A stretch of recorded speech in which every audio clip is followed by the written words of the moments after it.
माई chest system, आर्ज novel story, Saloni, Saroj और मानव आकार का मिलेर। चैप्टर 61, सलोनी, सरोज और मानव आकार का मिलेर। सलोनी का सरोज से ये पूछने के बाद कि उसने उसकी जान क्यों बचाई। तुम इस समय ये बेतुके बेमतलब की बातें करना बंद करो, ये जानने से ज़्यादा ज़रूरी तुम्हारा ठीक होना है। मुझे जानना है कि आखिर क्यों तुमने मेरी जान बचाई, खुद को खतरे में डालकर, ये जानते हुए भी कि मैं तुम्हारी जान ले सकती थी। सलोनी, सरोज के जवाब पे अपनी इच्छा दिखाते हुए कहती है। सलोनी अब जिद्द करने लगती है, जिसकी वजह से सरोज के पास और कोई रास्ता नहीं बचता है और वो खुद भी सलोनी के बगल में बैठकर उसे बताते हैं, इसे तुम उस तरह से भी देख सकती हो कि मैंने सिर्फ तुम्हारा एक कर्ज उतारा है। मुझे मालूम है मिलेस के बेस पर तुमने ही मुझे बेहोश करके अपने कॉटेज लेकर आई थी। अगर तुम्हें मुझे और बाकियों को खत्म करना ही होता तो तुम मुझे उस वक्त ही मार सकती थी, लेकिन तुमने ऐसा नहीं किया। इसी बीच गुफा के अंदर कई आदमी भागते हुए आते हैं और वो सभी इतनी ठंड में भी पसीने से तरबतर होते हैं। उनका चेहरा ऐसा बन गया था जैसे कि उन सभी ने कोई भूत देख लिया हो। मम्मी, मिलेर ने हमें ढूंढ लिया है। वो हमारे साथ आए लोगों को एक ही बार में खत्म करके यहाँ पर पहुँच रहे हैं। उन्होंने हमें ढूंढ लिया है, इसलिए जल्द से जल्द अब हमें अभी यहाँ से निकलना होगा। सरोज ये सुनकर खड़े होते हुए कहते हैं और अपने साथी को देखते हुए उसे बताते हैं, यहाँ से सभी को लेकर तुरंत सहानी बंगले के लिए निकलो, तुम जब तक मैं उन मिलेस का ध्यान भटकाता हूँ। तुम हमारे साथ नहीं चल रहे हो, तुम्हें भी हमारे साथ ही चलना होगा। मिलेस की ताकत पहले भी देख रखी है, तुम अकेले उसका कुछ भी नहीं बिगाड़ सकते हो। सरोज का साथी परेशान होते हुए कहता है, क्योंकि सरोज की जान खुद उसकी जान से भी ज़्यादा कीमती थी। आखिर सरोज वर्ल्ड लीडर्स में से एक जो बनने वाला था। शायद मैं पहले कुछ बिगाड़ नहीं पाता, लेकिन अब बात अलग है। हमारी तरफ सिर्फ एक ही मिलेर आ रहा है और उसकी ऊर्जा बाकियों से काफ़ी कम लग रही है। शायद वो एक पूंछ वाला मिलेर होगा। तुम मेरी फिक्र मत करो, जल्दी करो, वो मिलेर बस पहुंच ही गया है। सरोज इतना कहकर गुफा से बाहर जाते हैं और उनका साथी बाकी सभी लोगों के साथ वहां से निकलने के तैयार हो जाते हैं। खाली समय में उन सभी ने मिलकर पेड़ों को काटकर एक लकड़ी का स्लाइडर क्राफ्ट किए थे सरोज के कहने पर, जो कि काफ़ी बड़ा होता है। उस स्लाइडर पे सभी लोग बैठ जाते हैं सिवाय सलोनी के। तुम यहाँ क्या कर रही, जाकर स्लाइडर में बैठो, वो मिलेर बस पहुंच ही गया है हमारे पास। सरोज सलोनो को अपने बगल में खड़े देखकर उसका हाथ पकड़कर स्लाइडर के पास ले जाते हुए कहते हैं।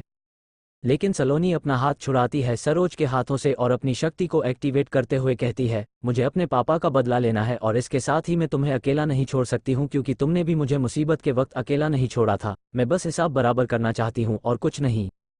ये कहते वक्त थोड़ी सी ही सही, लेकिन सलोनी के चेहरे पे कुछ अलग से भाव आ रहे थे जो सरोज के समझ में नहीं आता है, पर फिर भी उसको लगता है कि सलोनी का होना एक तरह से उस मिलेर की कमजोरी हो सकती है, क्योंकि सलोनी के पास भी मिलेर की जैसी ही ताकत थी। ठीक है, पर तुम्हें ध्यान रखना होगा कि तुम खुद को ज़्यादा जख्मी ना करो, क्योंकि तुम अभी भी पूरी तरह से ठीक नहीं हुई हो। इस पर सलोनी अपना सिर हाँ में हिलाती है और सरोज के इशारे पे उनका साथी अपनी शक्ति से स्लाइडर पर पीछे की तरफ दबाव बढ़ाते हैं, जिससे स्लाइडर की गति हर एक सेकंड में कई किलोमीटर को पार करने जितनी तेज हो रही थी। उन सभी के जाते ही पेड़ों के टूटकर गिरने से और भारी कदमों की आवाज़ से ज़मीन हिलने लगती है। रात के वक्त जब हवा पहले से कई ज़्यादा तेज और ठंडा हो चुका था, तो ऐसी चीज़ें सामने का दृश्य काफ़ी भयानक बना रहा था सरोज और सलोनी के लिए।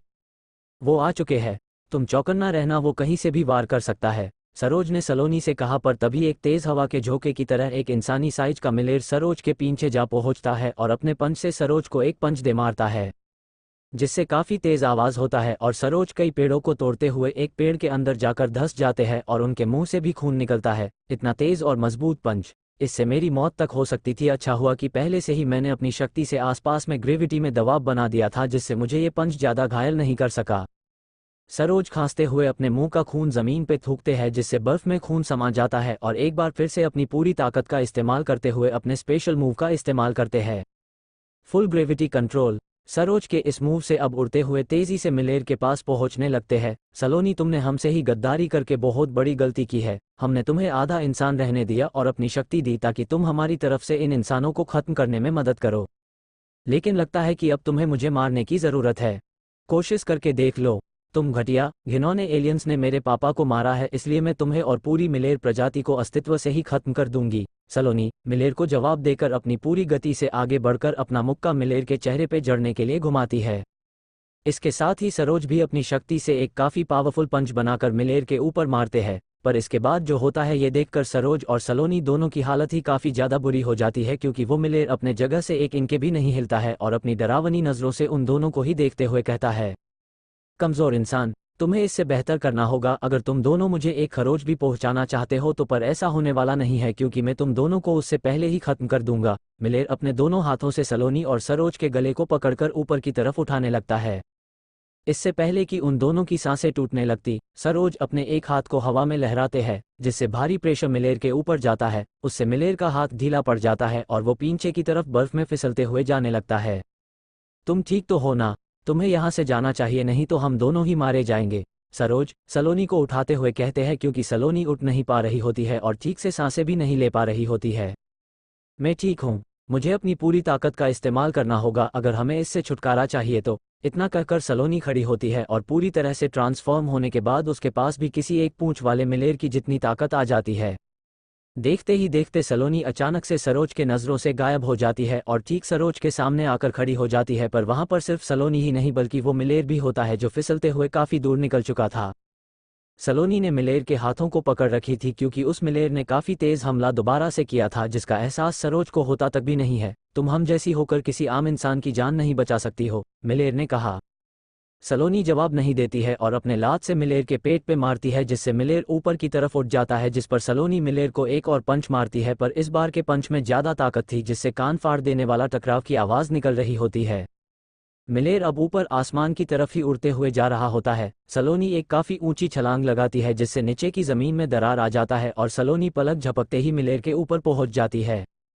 शिट! सरोज भी छलांग लगाते हैं और कुछ ही पल में सलोनी के बगल में पहुंचकर सलोनी को उसके कमर से पकड़कर दूसरी तरफ कर लेते हैं क्योंकि मिलेर अब तेज़ी से नीचे की तरफ गिर रहा होता है जबकि सलोनी उसके ऊपर एक तेज़ वार करने को होती है। तुम क्या कर रहे हो? हमारी लड़ाई के बीच में मत आओ। मिलेर के नीचे गिरते ही और उन दोनों का उस जगह से काफ़ी दूर जाने के बाद सलोनी गुस्से से झन्नाटे हुए कहती है क्योंकि वो बस अभी उस मिलेर को बहुत दमदार किक मारने ही वाली थी।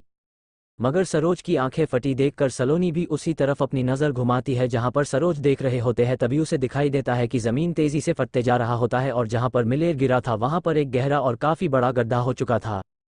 उस गड्ढे से वही मिलेर बाहर निकलता है और अभी भी उसके शरीर पे एक भी चोट या खरोच का निशान नहीं दिख रहा था। ऐसा लग रहा था जैसे उसका शरीर और भी ज़्यादा मजबूत हो रहा हो। ये देखकर सरोज सलोनी को पकड़ते हुए कहते हैं, इसलिए मैंने तुम्हारी लड़ाई के बीच में आने का फैसला किया था। इस मिलेर को एक खरोच भी नहीं आया है इतनी बड़ी तबाही करने के बाद भी। जबकि तुम भी उसके साथ गिरती तो तुम्हारा शरीर पूरी तरह से घायल हो जाता। तुम यहाँ से दूर चली जाओ क्योंकि मैं अब अपनी सभी ताकत का इस्तेमाल करने वाला हूँ जिससे तुम घायल भी हो सकती हो। पर सलोनी सरोज को छोड़ने की जगह और भी टाइट से पकड़ लेती है। वो सरोज को अकेले नहीं लड़ने देना चाहती थी, ये जानते हुए कि सामने वाला दुश्मन कितना ज़्यादा शक्तिशाली है।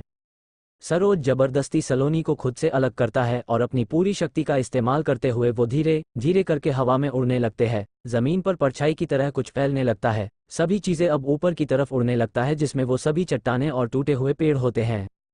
मिलेर जो गड्ढे से बाहर निकालकर सलोनी और सरोज के तरफ बढ़ रहा होता है उसकी रफ्तार अब धीमी हो जाती है और उसका शरीर भी ऊपर की तरफ जाने में मजबूर हो रहा होता है। मिलेर डटकर खुद के ऊपर कंट्रोल करते हुए आसमान की तरफ जाते सरोज को देखते हुए सोचता है, ये है सहानी परिवार की पूरी ताकत। लगता है अभी भी इनको खुद की शक्ति में काम करने की काफ़ी ज़रूरत है क्योंकि मुझे मारने के लिए इतना काफ़ी नहीं होने वाला है। क्या होने वाला है अब आगे? क्या इस इंसानी साइज के मिलेर ने अपनी पूरी ताकत अभी तक नहीं दिखाई है? क्या सरोज और सलोनी यहाँ से जिंदा बचकर निकल पाएंगे? क्या इस मिलेर ने सरोज के बाकी के 3 साथियों को मार दिया है? जानने के लिए बने रहिए मेरे साथ सिर्फ RS novel story. Big air vortex and tense Deependra Sahni, chapter 62। Big air vortex and tense Deependra Sahni. Precap. क्या उन सभी के साथ कुछ बुरा हुआ है? कहीं मैंने उन 5 को भेजकर कोई बड़ी गलती तो नहीं कर दी? 1 महीना होने वाला है और अब तक कोई भी खबर नहीं मिला है सरोज के तरफ से मुझे। सरोज का अपना फुल ग्रेविटी कंट्रोल की शक्ति से सभी चीज़ों को ऊपर उठाने के बाद मिलेर ज़्यादा हैरान नहीं होता है सरोज की शक्ति को देखने के बाद। वो जानता था कि अब सरोज करने क्या वाला है। इस शक्ति को 1000 से भी कई बार उस मिलेर ने 3 पूंछ वाले मिलेर को इस्तेमाल करते हुए देखा है। उसके मुकाबले में सरोज की शक्ति की मजबूती बहुत कम दिख रही थी जब तक सरोज अपनी अगली चाल नहीं चल देता है। पहले से अलग सरोज उस तेज हवा में एक भंवर बना देता है जो कि धीरे धीरे करके काफी बड़ा और ऊंचा होते जा रहा था। एक हवा का विशाल भंवर। हम तो देखते हैं ये भंवर क्या कर सकता है, मिलेर ने कहा। सरोज के शरीर से नशे उभरने लगता है। सरोज के शरीर में काफी दर्द होने की वजह से चिल्लाते हैं और उस बड़े भयंकर हवा के भंवर को उस मिलेर की तरफ आगे धकेल देते हैं। जो भी चीजें अब उस भंवर के सामने आ रहा था उस सभी चीज को वो भंवर तबाह करते हुए आगे बढ़ रहा होता है काफी तेजी से। सरोज नीचे गिरने लगते हैं पर सलोनी एक ऊंची छलांग मारकर सरोज को पकड़ लेती है। तुम ठीक तो हो ना? सलोनी परेशान हुए पूछती है, जिस पर सरोज खुद को संभालते हुए खड़े होते हैं और सलोनी के हाथ को टाइट से पकड़कर वहां से निकलते हुए कहते हैं, चलो हमें मेरे साथियों को भी ढूंढना है और यहाँ से निकलना है इससे पहले कि ये मिलेर दोबारा हमारे पीछे आए। सलोनी थोड़ी हैरानी से देखते हुए, के बाद उस मिलेर का बचने का कोई भी चांस नहीं है। इस पर सरोज उस हवाई बवंडर को देखते हुए सलोनी से कहा, मेरा ये विशाल हवाई बवंडर सिर्फ इंसान के लिए ही खतरनाक होगा लेकिन इन एलियंस के लिए ये सिर्फ एक तेज हवा का झोंका ही होगा। मिलेर भागते हुए उस हवाई बवंडर में कूद जाता है और बवंडर के साथ घूमने लगता है। जितनी भी चीजें उसके बीच में आती है वो सभी चीजें मिलेर के शरीर से टकराकर चकनाचूर हो जा रही थी। सरोज और सलोनी वहां से सरोज के तीनों साथियों को ढूंढने के लिए बवंडर के बगल से गुजरते हैं लेकिन बवंडर उन्हें अंदर नहीं लेता है सरोज की शक्ति की वजह से और वो दोनों जंगल में चले जाते हैं जहां से मिलेर उनके पास आया था। कुछ दूर पर पहुंचते ही काफी बड़ी लड़ाई का मंजर उन्हें दिखाई देता है। वहां के हाल से ही उन दोनों को पता चल जाता है कि ये सरोज के साथियों और मिलेर के बीच के लड़ाई के वजह से हुआ होगा। सरोज अपने साथियों को बुलाने लगते हैं इस उम्मीद में कि उनके साथी अभी भी उसकी आवाज़ सुन सकते होंगे और ठीक होंगे, पर यह छोटी सी उम्मीद भी सरोज को टूटते हुए नजर आती है कि तभी किसी के खांसने की और जिंदा रहने की कोशिश करते हुए तेज तेज सांस लेने की आवाज़ सुनाई देता है सरोज को और सलोनी को। टूटे हुए पेड़ के पास पहुंचने के बाद सरोज देखते हैं कि उनके तीनों साथियों में से एक साथी अपनी आखिरी सांसें ले रहा होता है। सरोज और सलोनी, तुम दोनों बाकी सभी लोगों को लेकर यहाँ से चले जाओ। अगर उस मिलेर को तुम्हारे बारे में पता चल गया तो वो तुम सभी को मार डालेगा। वो मिलेर बाकी के मिलेर से अलग और ज्यादा शक्तिशाली है। एक पूंछ का मिलेर समझकर हमने उसे कम आंक लिया था लेकिन वो उससे कई ज्यादा मजबूत है, सरोज के साथी ने कहा। सरोज अपने साथी के हाल को देखकर रोते हुए, मैं तुम्हें यहाँ पर अकेले छोड़कर भागने के लिए नहीं आया हूँ, तुम तीनों को मेरे साथ चलना होगा और इस हालत में कुछ मत बोलो। सरोज का साथी अपने आधे शरीर की तरफ इशारा करते हुए कहता है, मैं मुश्किल से ही सांस ले पा रहा हूँ और बाकियों की मौत भी हो चुकी है, तुम दोनों यहाँ से भाग जाओ, मेरे बारे में सोचने का इतना वक्त नहीं है। इसके साथ ही सरोज के साथी की सांसें टूट जाती है और वो सरोज को देखते देखते ही शांत हो जाता है। सरोज जो कि ये सब देखकर पूरी तरह से रो पड़ता है उसे सलोनी शांत कराते हुए और वहां से चलने के लिए कहते हुए कहती है, हमें यहाँ से जाना चाहिए, वो मिलेर जल्द ही हमारे पास हमें ढूंढते हुए पहुंच जाएगा। सरोज अपने साथियों को छोड़कर वहां से उठते हैं और जंगल से बाहर निकलकर सलोनी को और खुद को हवा में उड़ाते हुए हिमालय से निकलने लगते हैं। दूसरी तरफ वर्ल्ड सेवियर्स लीडर्स की मीटिंग के खत्म हो जाने के बाद ही 20 परिवारों को अपने जासूसों से पता चलता है कि जितने लोग उन्होंने नजर रखने के लिए मिलेर पे भेजे थे वो सभी या तो लापता हो चुके हैं या फिर उन सबकी मौत हो चुकी है। पर अभी तक ना तो सहानी परिवार के किसी जासूस का कुछ पता था और ना ही सरोज और उनके साथियों के तरफ से कोई खबर मिली थी उन्हें, जिस वजह से वो काफी परेशान होकर अपने बंगले में इधर से उधर चलते हुए सोचते हैं, क्या उन सभी के साथ कुछ बुरा हुआ है? कहीं मैंने उन पांचों को भेजकर कोई बड़ी गलती तो नहीं कर दी? 1 महीना होने वाला है और अब तक कोई भी खबर नहीं मिला है सरोज के तरफ से मुझे। क्या होने वाला है अब आगे? क्या वो मिलेर इतने बड़े और भयंकर हवा के भंवर से बचकर निकल पाएगा? आखिर क्या होगा इस मिलेर और इंसानों के एक और बड़े युद्ध का परिणाम और क्या हुआ था सलोनी के साथ जानने के लिए बने रहिए मेरे साथ RS नॉवल स्टोरी। CH63 एक शख्स और सहानी परिवार का नया लीडर, चैप्टर 63। एक शख्स और सहानी परिवार का नया लीडर प्री कैप हीलर को बुलाया जाए और इन दोनों को जल्दी से ठीक किया जाए। इतना वक्त नहीं है हमारे पास कि हम सरोज सहानी को परिवार का लीडर बनने से एक पल भी और रोक सकते हैं क्योंकि इस दुनिया को 20वें वर्ल्ड लीडर की जरूरत है। दीपेंद्र सहानी का परेशान होकर इधर से उधर अपने बंगले में चलते हुए दीपेंद्र सहानी सरोज के बारे में सोच रहे होते हैं कि वो और उसके साथ ही ठीक हो। इसी बीच बंगले के अंदर किसी का आना होता है जिसे देखने के बाद दीपेंद्र का चेहरा सूख सा जाता है। हमने अपना काम पूरा किया है, अब तुम्हारी बारी है बूढ़े आदमी। बंगले के अंदर आया हुआ शख्स बोलता है। उसके बोलने के तरीके से ही पता चल रहा था कि वो शख्स दीपेंद्र से नाराज हो। इस पर दीपेंद्र हड़बड़ाते हुए अपने सामने खड़े शख्स को देखते हुए कहते हैं, मैंने अपना काम कर दिया है लीडर्स मीटिंग में। काफी समझदारी वाला काम किया है तुमने। मुझे जल्द से जल्द अब इस युद्ध को शुरू करना होगा। तुम इस युद्ध से दूर ही रहना, नहीं तो मैं तुम्हें छोड़कर तुम्हारी पूरे परिवार का नामो निशान मिटा दूंगा, याद रखना। दीपेंद्र जो कि एक वर्ल्ड लीडर्स में से एक और सबसे मजबूत लोगों में से एक होते हैं, उनकी रूह तक कांप उठती है ये सुनकर। पर फिर भी दीपेंद्र जब देखते हैं कि वो शख्स वापस जा रहा है तो वो अपनी पूरी हिम्मत इकट्ठा करते हैं और थोड़ी सी तेज आवाज करते हुए कहते हैं, मेरे परिवार से भी एक टीम तुम्हारे ठिकानों में से एक पर गई थी, पर अभी तक उन्होंने कोई भी रिपोर्ट नहीं दिया है। वो लोग ठीक तो है ना, या फिर बाकियों ने मेरे लोगों को भी बाकी परिवार के टीमों की तरह मार दिया गया है? वो शख्स ये सुनकर रुक जाता है चलते चलते ही और हल्का सा चेहरा मोड़ते हुए तिरछी नज़र से देखते हुए दीपेंद्र को एक भयानक मुस्कुराहट के साथ कहता है, टीम हम्मम, अगर सच कहो तो मुझे इस बारे में नहीं पता है, पर मुझे इतना ज़रूर पता है कि अगर तुम्हारे लोग भी हमारे काम में टांग अड़ाएंगे तो उनका हाल भी बाकियों की तरह ही होगा, फिर चाहे वो तुम्हारे ही परिवार से ही क्यों ना हो। पर बूढ़े आदमी, मैं अपने लोगों से बात करके देखता हूँ, क्या पता उन्होंने तुम्हारे भेजे हुए टीम को अभी तक जिंदा रखे हो। इतना कहकर वो शख्स वहां से चला जाता है, जबकि उसके जाने से दीपेंद्र को ऐसा लगता है कि कोई बहुत बड़ा मुसीबत उनके वहां से चला गया हो जो काफ़ी वक्त से उनके ऊपर ही मंडरा रहा था। मुझे जाकर देखना चाहिए कि उसने मेरा काम किया भी है या फिर नहीं। सरोज ठीक ही होगा, और अगर नहीं भी होगा तो उसका छोटा भाई तो है ही अगला लीडर बनने के लिए। उस शख्स के आ जाने से दीपेंद्र ज़्यादा देर तक परेशान नहीं रह पाते हैं, सरोज के बारे में सोचते हुए, और बंगले से बाहर जाने लगते हैं जहाँ पर कोई बहुत अनोखी चीज़ थी जो वही अजीब सा शख्स अपने साथ लेकर आया था। बंगले के बाहर कई शव बिछे हुए थे, एक ट्रक के जितने बड़े साइज के गोल धातु वाले चीज के अंदर, जिसे देखने के बाद दीपेंद्र सहानी के आंखों में चमक आ जाती है। दूसरी तरफ सरोज का साथी सभी लोगों को लेकर सहानी परिवार के पास पहुंच जाते हैं, जहां पर कई लोगों की भीड़ लगी हुई थी और कई सारे नाइट्स उस भीड़ को कम करने में लगे हुए थे।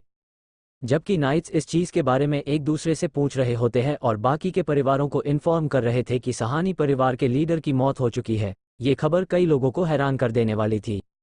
ऐसे अचानक कुछ ही घंटों में एक लीडर की मौत हो जाना कोई आम बात तो नहीं थी, और इसके साथ ही कई सारे नाइट्स भी मारे गए थे। सहानी परिवार के लीडर की मौत, और वो भी इस वक्त पर। वो तो बिल्कुल सही थे जब दूसरी मीटिंग के खत्म होने के बाद वो गए थे तो। उद्धरण, हमें इस चीज पे सोचने की जरूरत है, पर अभी नहीं। अभी हमें इस चीज पे ध्यान देने की जगह उन मिलेस के साथ कैसे लड़ना है इस बारे में सोचना होगा। वो एलियंस इस चीज का फायदा जरूर उठाएंगे जब उन्हें पता चलेगा वर्ल्ड लीडर्स में से एक वर्ल्ड लीडर की मौत हो चुकी है तो। दो वर्ल्ड लीडर्स आपस में बात करते हुए कहते हैं, एक साथ कई चीजें होने की वजह से बाकी के वर्ल्ड लीडर्स ये तीसरी मीटिंग करने से सहमत नहीं थे, जबकि सहानी परिवार में अब अगला लीडर बनने के लिए सरोज का इंतजार किया जा रहा था। अपने इंसानी रूप में आ जाओ, नहीं तो ये लोग तुम्हें देखकर डर जाएंगे और तुम पर हमला करने लगेंगे। सरोज ने सलोनी को अपने दोनों हाथों से पके हुए में कहा। कुछ दिन के सफर के बाद आखिर में सलोनी और सरोज दोनों मिलेर से खुद को बचाते हुए एक सेफ जगह पर आने में कामयाब हो ही गए थे। सलोनी ये सुनकर अपनी शक्ति का इस्तेमाल करना बंद कर देती है और अपने असली रूप में आ जाती है। सरोज, जिसका कई लोग बेसब्री से इंतजार कर रहे थे, उसके एक बड़े से आलिशान दरवाजे को खोलते ही सभी नाइट्स की नज़र दरवाजे पे जाती है और वो सभी देखते हैं कि सरोज वापस आ चुका था। सरोज का साथी, जो कि उन नाइट्स में से ही एक था, वो सरोज के पास बाकी नाइट्स को लेकर पहुंचते हैं सलोनी और सरोज की हालत को देखने के बाद, और उन नाइट्स से कहते हैं हीले को बुलाया जाए और इन दोनों को जल्दी से ठीक किया जाए। इतना वक्त नहीं है हमारे पास कि हम सरोज सहानी को परिवार का लीडर बनने से एक पल भी और रोक सकते हैं, क्योंकि इस दुनिया को 20वें वर्ल्ड लीडर की ज़रूरत है। क्या होने वाला है अब आगे? आखिर क्या था उस गोल धातु के ट्रक के साइज जैसी चीज़ में? कैसे दीपेंद्र सहानी की मौत हो गई है, और क्यों उस अजीब से गोल धातु के चीज़ को देखने के बाद दीपेंद्र सहानी के आंखों में चमक आ गई थी? कौन था वो शख्स जो दीपेंद्र से मिलने आया था और क्यों? जानने के लिए बने रहिए मेरे साथ RS नॉवल स्टोरी CH64 कमक्ल और नौसिखिया, चैप्टर 64 कमक्ल और नौसिखिया। प्रीकैप, अगर आप सभी को मैं सिर्फ एक नौसिखिया और कमक्ल लगता हूं तो आप सभी मेरी शक्ति और मेरी बुद्धि को दो हाथ करके पता लग सकते हैं। मेरा परिवार और मैं खुद आप में से किसी के भी अधीन चला जाऊंगा जो मुझे हरा देगा। सरोज और सलोनी का सहानी परिवार के बंगले में पहुंच जाने के बाद, बंगले के अंदर परिवार के नाइट्स सरोज को देखकर तुरंत उसके पास जाते हैं और उन दोनों को ही आराम करने के लिए एक बड़े से कमरे में छोड़ देते हैं। वहां पर हिल और कमरे के अंदर बाहर दो नाइट्स की जोड़ी होती है।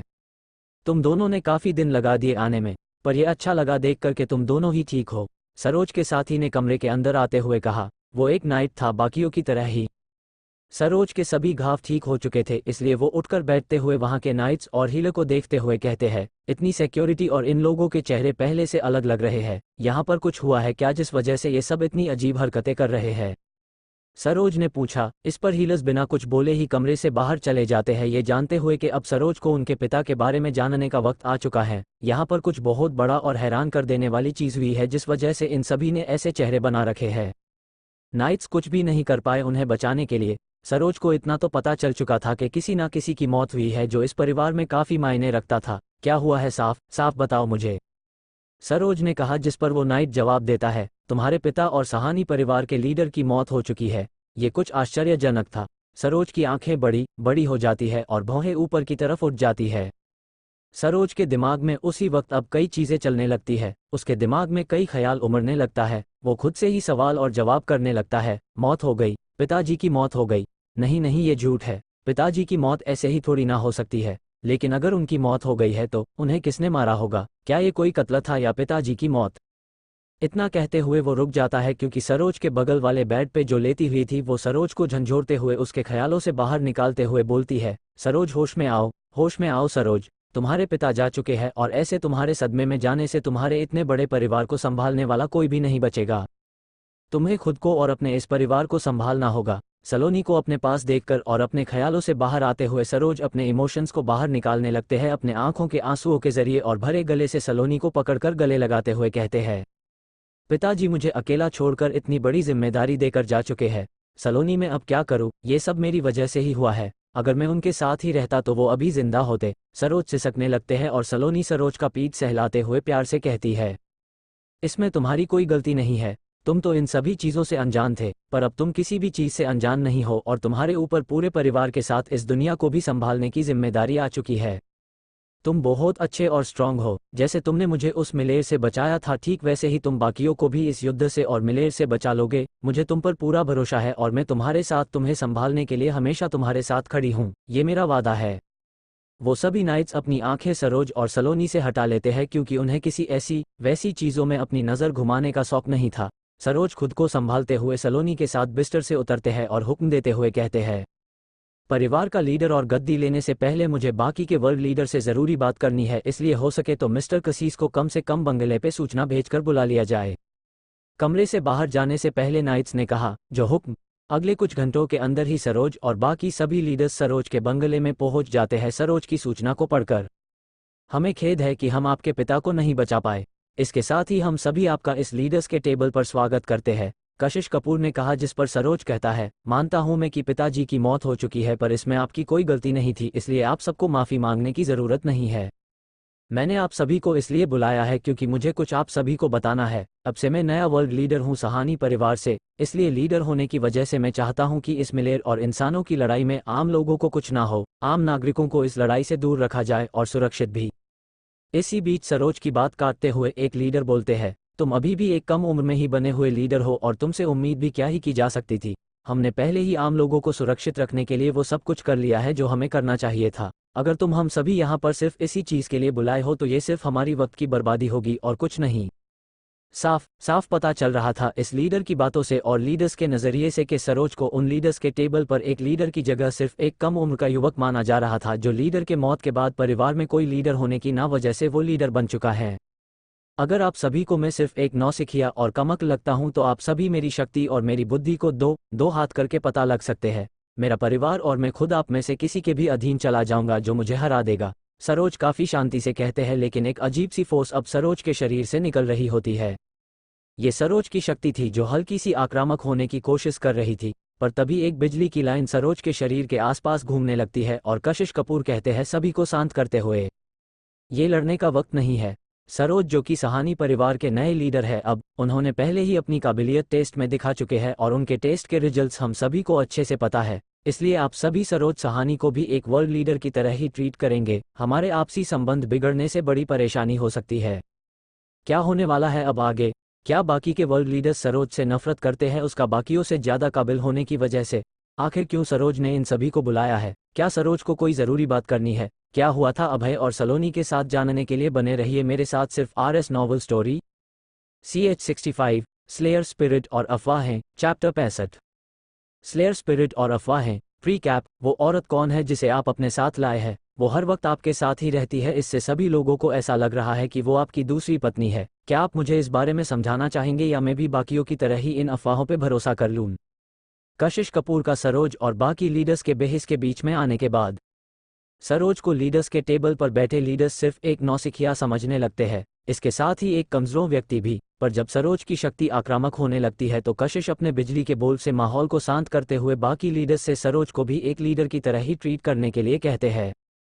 सरोज के शांत हो जाने के बाद सरोज वक्त ना बर्बाद करते हुए उन्हें बताता है मेन मुद्दे पे आते हुए, जैसा कि आप सभी को पहले से ही पता था मिलेस के चाल के बारे में, जिस वजह से आप सभी ने अपने परिवार से कुछ खास लोग भेजे थे मिलेस के काम पे नज़र रखने के लिए। उनमें से मैं भी एक था और मैंने उन मिलेज से लड़ाई भी की है। मिलेज की ताकत पहले से कई ज़्यादा बढ़ चुकी है। एक पूंछ वाला मिलेर भी किसी एक लीडर को बराबरी की टक्कर दे सकता है। उनकी ताकत में सुधार हुआ है, इसलिए हमें भी अपनी ताकतों में सुधार करने की ज़रूरत है। क्या आप हमें ये बता सकते हैं कि आपने कितने पूंछ वाले मिलेज से मिशन पे होते हुए लड़ाई की है? और ये मुझे मालूम है आपको यहाँ सही सलामत देखते हुए, लेकिन फिर भी आप दोनों में से उस लड़ाई में कौन जीता? उस पूरे समय में पहली बार एक काफ़ी शांत और चुप रहने वाले लीडर पूछते हैं। कुछ लीडर्स तो आश्चर्य करने लगते हैं ये सुनकर, पर फिर सरोज ठंडी आंखों के साथ जवाब देते हैं, उस लड़ाई में हमारी हार हुई थी। उस लड़ाई में मैंने अपनी स्लेयर स्पिरिट का भी इस्तेमाल किया था, पर उसके बावजूद मैं उस एक पूंछ वाले मिलेर को जख्मी तक भी नहीं कर पाया। इससे ही आप सब उन एलियंस की बढ़ती ताकत को जान सकते हैं।